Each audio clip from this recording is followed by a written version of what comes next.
राज्यात मान्सून सक्रिय होण्यासाठी बदल होत आहेत। पुढच्या 1 ते 2 दिवसात बंगालच्या उपसागरात कमी दाबाचा पट्टा तयार होणार आहे, तर अरबी समुद्रातही कमी दाबाचा पट्टा तयार होतोय। मान्सूनला पोषक अशी ही स्थिती आहे, त्यामुळे राज्यात 5 जुलैपासून पाऊस सक्रिय होईल असा अंदाज पुणे वेधशाळेने व्यक्त केलाय।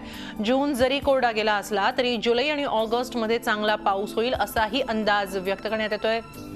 संपूर्ण जून महिना कोरडा गेल्यानं राज्यभरात चिंतेचं वातावरण होतं। दुष्काळाचं सावट आहे अनेक जिल्ह्यांमध्ये, मात्र आता अरबी समुद्रातही कमी दाबाचा पट्टा तयार होतो। 1 ते 2 दिवसामध्ये मान्सून सक्रिय होऊन 5 जुलैपर्यंत राज्यामध्ये पाऊस बरसेल असा अंदाज पुणे वेधशाळेने व्यक्त केलाय। त्यामुळे बरेच दिवसांपासून पावसाची अक्षरशः सारेच जण आपण वाट पाहत होतो आणि अखेर राज्यातल्या या मान्सूनसाठी काही पोषक असे बदल होत आहेत। बंगालच्या उपसागरात कमी दाबाचा पट्टा तयार होणार आहे 1 ते 2 दिवसात, तसंच अरबी समुद्रातही कमी दाबाचा पट्टा तयार होणार आहे।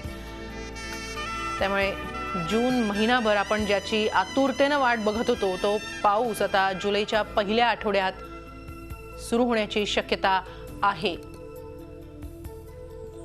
पावसानं दडी दिल्यानं साऱ्यांच्या चिंतेत भर पडली होती। बळीराजा त्याचप्रमाणे सारेच जण पिण्याच्या पाण्याच्या टंचाईनं देखील एक चिंतेत होते। मात्र आता 5 जुलैपासून राज्यात मान्सून सक्रिय होईल असा अंदाज आहे। अरबी समुद्रातही मान्सूनच्या वाऱ्यांचा वेग वाढून तिथे कमी दाबाचा पट्टा तयार होण्यासाठी परिस्थिती अनुकूल होते। हे सगळं झाल्यानंतर मान्सून 5, 6, 7 जुलैच्या दरम्यान पुन्हा एकदा सक्रिय होईल अशी शक्यता आहे। झी 24 तास रहा एक पाऊल पुढे।